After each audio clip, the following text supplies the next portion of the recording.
Bom dia, tudo bem? Agora vamos continuar o conteúdo de História do Brasil, como prometido aos alunos do terceiro ano, em duas frentes, né? As últimas aulas eu postei a vocês um vídeo de um YouTube de uma amiga explicando sobre a pecuária. Eu vou completar a aula dela agora, mas eu vou trabalhar um tema específico, típico de Enem, a produção cultural a partir do espaço geográfico no conteúdo de pecuária. Combinado? Então é importante entender que a expansão das fazendas de gado ela foi lenta, gradual. E ela só pôde ocorrer devido à necessidade que se tinha de abastecer as regiões de engenho, com carne, couro, etc. Qual que vai ser o grande problema da pecuária? Há um crescimento grande das cabeças de gado, e essas cabeças de gado começam a chocar com a produção de cana-de-açúcar, levando à destruição de algumas plantações, levando um prejuízo à coroa. Ora, dessa forma, a coroa, por volta de 1701, decreta uma lei proibindo a criação de gado no litoral, deixando a faixa do litoral para a criação de cana-de-açúcar, havendo então, neste momento, por volta de 1702, século XVIII, uma necessidade de expansão da pecuária para o sertão. Quando eu digo sertão, estou falando aqui no mapa, toda a área, essa área aqui quer dizer interior. Então, quando eu falo sertão, quer dizer interior. Então, a pessoa que iria para o interior seria o sertanista. Daí que surge a figura do sertanejo. Beleza? É importante entender que não só a pecuária, o que nós iremos ver aqui agora é a expansão do território brasileiro, que até por volta do século XVIII estava limitado a essa área aqui do litoral. Agora, com a pecuária, com a ação de alguns padres e com a ação de outros grupos na procura de metais preciosos, a área do Brasil será ocupada chegando a essa proporção que nós temos hoje. Então, nos nossos heróis foram, abre aspas, foram essas pessoas que conseguiram desbravar o sertão, que até então era inóspito e, obviamente, entrariam em choque com outras tribos nativas que estavam localizadas aqui. A tarefa dessas pessoas não eram fáceis. Então, o primeiro personagem que nós vamos estudar no processo de expansão do território brasileiro será o vaqueiro, que é uma figura que surge junto com a pecuária. Cuidado, tá? Quando eu falo vaqueiro, eu não estou falando do Woody, do Toy Story, tá? Porque a primeira coisa que você pensa é um vaqueiro norte-americano, um cowboy. E isso te mostra que você sofreu uma assimilação cultural, porque a primeira coisa que vem em mente é a cultura de outro povo que não é a nossa. Tá claro? O nosso vaqueiro é bem diferente do vaqueiro americano. Não quer dizer que seja melhor ou que seja pior, mas não é da nossa característica aquele tipo de cowboy, tá? E aí eu vou mostrar para vocês isso hoje. Então, beleza. Primeiro, esse texto aqui é um texto que é ótimo para cair em prova de Enem, te mostrando sobre a cultura do couro que vai surgir a partir do vaqueiro. O tema da aula, então, vai ser essa cultura do couro, beleza? Se você pegar atenção no texto aqui, ele te apresenta diversas coisas feitas com um único material, única matéria-prima que esse homem, o vaqueiro, tinha no Brasil. Então, polainas de couro, pele de cabrito, feitas de couro. Perceba que couro é repetido em todo momento, né, no texto. Cachimbo curto na boca. Olha só algumas figuras surgindo com cachimbo na lateral. Pensa aí, que você já conhece na história brasileira, né? Então, te mostrando aqui o que a pessoa tinha em mãos. Se o cara está indo por um território e esse território não apresenta para ele matérias-primas para a sobrevivência, o homem se adapta ao meio e cria isso. Qual que é a única matéria-prima que ele tinha em mãos? O couro. Então, abatia gado e produzia-se a partir disso, né, o material para a sobrevivência. Então, se você parar e pegar, olha só, essa aqui é a figura de um vaqueiro brasileiro. Olha aí. Tá claro? Chapéus de couro sertanejo. Lembra lá do Nordeste? Olha. O cavalo. A região que ele está localizada. Uma região xerófila. Caatinga. Espinhos. Eu vou te mostrar em imagens isso em foto, tá? Te mostrando a adaptação do homem ao meio. Roupas parecendo uma couraça de couro.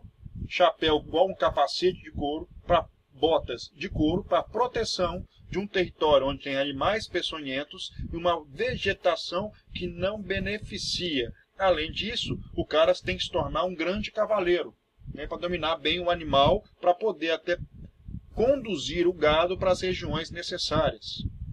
Então, dito isso, qual é a análise que a gente faz, né? Primeiro, o resumo que vocês já viram, a importância da pecuária. Então, já vimos, de povoamento é o principal dele, vai ser responsável pelo povoamento e traz subsistência aos engenhos e à colônia. Formam-se núcleos urbanos, onde eles paravam, formavam núcleos urbanos, né? E a questão de ligação norte-sul, os caminhos percorridos, criação de estradas. Beleza. Então, vamos lá. Cultura do couro. Então, tá aqui, ó. Esse aqui é o nosso vaqueiro. Simpaticíssimo. Olha que príncipe. Então, tá aqui. Roupa de couro, chapéu de couro, tá? Então, o couro vai ser um grande objeto de exportação, tá? E também de criação de uma cultura do interior. Se você for no interior, você percebe que os adornos são feitos, né, do que tem do gado, de chifre, a cabeça do gado, tapete de pele de gado, né? Então, tudo era feito de couro, tudo. Agora vem a pergunta, por que isso, né? Trabalhar memória e cultura, que foi o nosso trabalho lá que nós já fizemos. Eu vou fazer o nosso trabalho na aplicação da matéria, olha lá, de análise cultural. Então, vamos ver. Qual que é a história?